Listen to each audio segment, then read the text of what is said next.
Lods, pinanood ko na yung Kopita. At maligayang pagbabalik sa paksa, sa himpapawid. Weed. Tangina. Muna sa lahat, bakit tayo naging MMK Rerun Channel? And second, pinanood ko na yung Kopita at ito yung sinasabi noon, or rather, meron kang mga makikitang thread sa Reddit na nagsasabi na isa itong lost media. And one Google search later, nakita ko kagad yun and pinanood ko. Una sa lahat, bakit naging MMK Rerun Channel tong channel ko? Hindi ko alam, pero naisip ko na maybe lean into what the internet wants to talk about, diba? Para may ma-divert na views dito sa channel. And regarding the film right here, it is creepy. Creepy siya. Ang ganda niya. Maganda yung medyo offbeat, or rather, well, dahil luma siya, hindi offbeat yung uri ng horror and yung horror staples nung panahon na yun kesa sa atin. So, for its time, maganda siya and it holds up.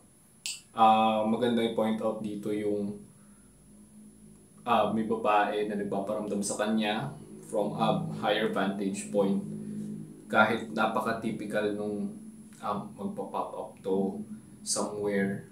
Nagustuhan ko yung parang doppelganger aspect niya. Well, I like doppelgangers din kasi. I have to say, reboot. Pwede tong i-reboot with the same nuance. Okay, two things. Alam mo yung medyo believable na pivot ni Jessica Soho into horror every horror season, and sadyang tinanggap na lang natin kasi on their side nakakakuha sila ng views, di ba? What if we try and redo, maalaala mo kaya aswang specials, di ba? Right now, medyo successful si Jessica Soho and meron silang movie. They are partnered with Sony Entertainment out of all studios, di ba? So, with the plethora, sobrang daming content ni MMK. If they are planning to, or may idea sila or what, etong Kopita has that indie potential, wanna say. Actually, itong buong movie na to, okay na to eh. Sadyang hampered lang siya with its own era. Dahil, syempre, dated yung graphics. Syempre, dated yung mga effects nila. For example, yung aswang, yung pagtitingin sa ilalim. That's still a common thing sa panahon ngayon. Especially kung may mga relatives ka sa probinsya.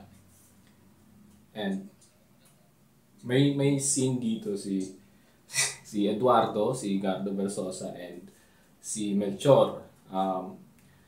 Nakalimutan ko yung pangalan ng lalaki. But yung scene na yun nasa I think likod ng bahay nila nung nakabalik na siya, and reveal si Melchor yung ahas na nagpaparamdam. Actually ako hindi ko naisip yun. Akala ko representation lang siya ng pagiging aswang eh, na binibisita na siya ng iba't ibang uri ng hayop, di ba? Hindi ko alam na si Melchor pala yun. yung scene na yun dun sa madilim na part. Parang, I think that it was framed differently. Na parang tayong nanonood ng BL. But anyway, isa pa, ang weird din ng pagkakabuo is yung nagpapaalam si Melchor sa kapatid niya, which is granted, uh, may mawawala na naman sa buhay ng kapatid niya, Dolores ata yung pangalan. But the whole thing was like, oh, bakit parang may something dito sa dalawang to. Again, I'm just kidding dahil ni-rewatch ko lang naman yung available na episode dito sa YouTube, and I'm trying to upload to keep the channel alive. But honestly surprised. Ang ganda nito. Man, ang ganda nito, and honestly, ang ganda nito.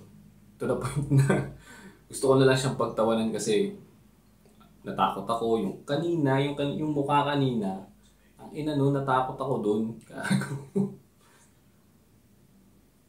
Also, there's a different vibe with the whole aswang na hindi sila tinatablan, tama ba?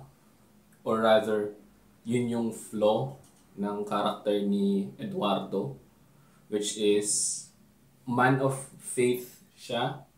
Kalalabas niya lang ng kung ano mang pinupunta ng mga pare para mag-aral. Tapos, hindi niya na secure yung simbahan, which is supposed to be a place of worship. So ganun ka-evil yung presence talaga ng aswang, ng mga aswang. And if this is rebooted, you can lean on that. Honestly, kailangan natin ng mga, siguro marami ng umay, pero kailangan natin yung mga ganung type of movies, religious movies, or religious horror shit. Honestly, bakit napadpad na tayo sa MMK, sa totoo lang. Hindi ko alam. Ayun lang, panoorin mo yung si Copita. I don't know. Wala akong masyadong joke dito kasi nagandaan lang talaga ako sa ano. The mini jokes that I have is not really jokes dahil there are more criticisms actually. Copita is Chalice. So, use that information. Ngayon ko lang nalaman. Yeah. Paksa sa yung papawid. Wait.